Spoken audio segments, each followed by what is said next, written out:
अस्सलाम वालेकुम व्यूअर्स। आज का जो हमारा टॉपिक है वो ज़रा सा कंट्रोवर्शियल है। कुछ लोगों को वो बुरा भी लग सकता है। वो है फार्मासिस्ट वर्सेस फिजिशियंस। क्योंकि आज ये मैं इस टॉपिक पर अभी ना बनाती क्योंकि लेकिन अभी यूएचएस जो होती है जो है ना, जो कि यूनिवर्सिटी ऑफ हेल्थ साइंसेज है, वो फार्मासिस्ट से बड़े पंगे ले रही होती है अक्सर। और उनको मसला होता है कि फार्मासिस्ट अपने नाम के साथ डॉक्टर क्यों लिखता है। भाई हम लिखेंगे क्योंकि हमारी डिग्री में है डॉक्टर ऑफ फार्मेसी। हम 5 इयर्स पढ़कर एफएससी के बाद मेरिट पर आकर ये डिग्री लेते होते हैं और हमारी डिग्री का नाम है doctor of pharmacy. That's why we can call us as a doctor.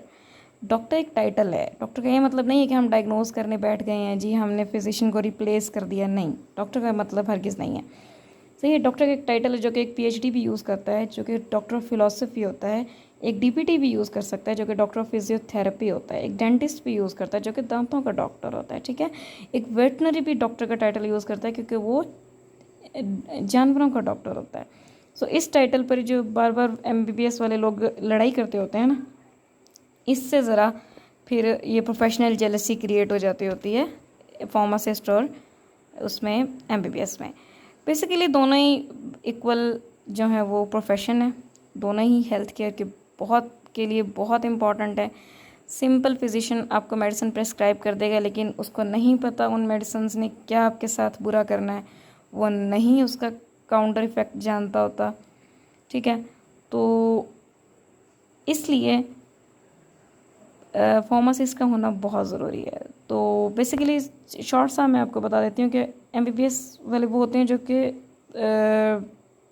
आपको डायग्नोज करते हैं, आपकी तशख़ीस करते हैं मर्ज़ की। ठीक है, आपको कोई भी प्रॉब्लम है उसकी वो तशख़ीस करेंगे कि ये अलामात हैं तो ये मर्ज़ हो सकता है, ये जो भी है। ठीक है, उसके बाद वो आपको मेडिसिन प्रेस्क्राइब करके देंगे, ये भी उनका राइट है। उसके बाद आप आते हैं फार्मासिस्ट के पास और फार्मासिस्ट उस मेडिसिन को अच्छी तरह से रीचेक करता है कि वो आपकी जेब के लिहाज से सही है या नहीं है। मतलब अगर कोई महंगा ब्रांड लिखा है डॉक्टर ने तो वो आपको सस्ता ब्रांड प्रेस्क्राइब कर देगा फार्मासिस्ट। उसके पास ये अथॉरिटी है कि वो उस महंगे ब्रांड को कैंसिल करके सेम फार्मूला में सस्ता ब्रांड आपको दे दे। सो आप अगर किसी भी फार्मेसी पर जाते हैं तो you should ask for a cheaper brand if you can not afford expensive brand. ठीक है, तो लेकिन अगर आप अफोर्ड कर सकते हैं तो आप लें।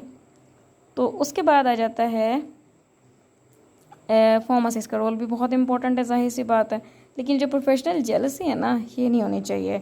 और इस जेलसी में ना दो फैक्टर बहुत अहम किरदार अदा करते हैं। सबसे पहले पाकिस्तानी अवाम, वो समझती नहीं है कि फार्मासिस्ट होता क्या है।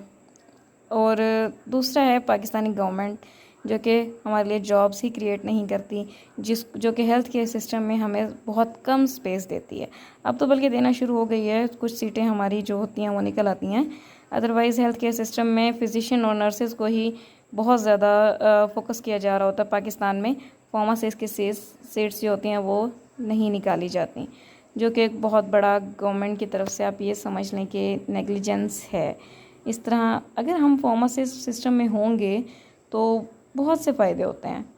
और दूसरा एक जेनेरिक सिस्टम होना चाहिए। जेनेरिक सिस्टम बेसिकली अब मैं आपको बता दूं कि जब आप मेडिसिन लेते हैं तो उसके अंदर उसके ऊपर 2 नाम आपको मिलते हैं। जैसे आपने ओमेगा ली है तो ओमेगा तो एक ब्रांड नेम है, लेकिन उसके आप नीचे थोड़ा सा नीचे देखेंगे उसी के साथ ब्रैकेट में जो नाम लिखा होता है केमिकल नेम, उसको बोलते हैं जेनेरिक। जैसे कि ओमेप्राजोल ओमेगा के केस में। ठीक है, तो जेनेरिक जो होता है डॉक्टर्स को बेसिकली यही प्रेस्क्राइब करना चाहिए और फार्मासिस्ट आपको फिर आपके अकॉर्डिंग ब्रांड दे। ठीक है, लेकिन पाकिस्तान में क्या होता है, डॉक्टर डायरेक्ट ब्रांड लिखता है, फार्मासिस्ट को बिल्कुल इस साइड पर कर दिया जाता है। स्पेशली प्राइवेट सेक्टर में, गवर्नमेंट सेक्टर में तो फिर भी फार्मासिस्ट है और वो चेक कर रहा होता है मेडिसिन को, लेकिन प्राइवेट सेक्टर में डॉक्टर आपको विदाउट एनी चेक मेडिसिन दे देता है। और बहुत ज़्यादा ओवरडोज या इंटरेक्शंस की वजह से और ज़्यादा कॉम्प्लिकेशंस भी हो जाती हैं। ठीक है, अभी ये रिसेंटली ओवरडोज डे गुजरा है जिसमें कहा गया है कि जो अमेरिकन में बहुत ज़्यादा ये चीज़ हुआ है कि ओवरडोज की वजह से डेथ्स वगैरह हो जाती हैं। सो इस चीज़ को रीचेक करने के लिए फार्मासिस्ट का होना भी बहुत ज़रूरी है। वो डोज कैलकुलेशन में अहम किरदार अदा करता है और आपको गाइड भी करता है। सो बेसिकली आज मेरे यही मकसद था कि मैं बताऊं आप लोगों को कि फार्मासिस्ट और फिजिशियंस दोनों ही बहुत मुक़द्दस पेशे हैं।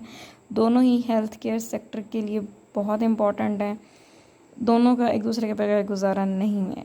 एक फिजिशियन अगर डायग्नोस करता है और आपको मेडिसिन लिख के देता है तो फार्मासिस्ट उसी मेडिसिन का सेफ़ यूज़ आपके लिए पॉसिबल बनाता है, ठीक है।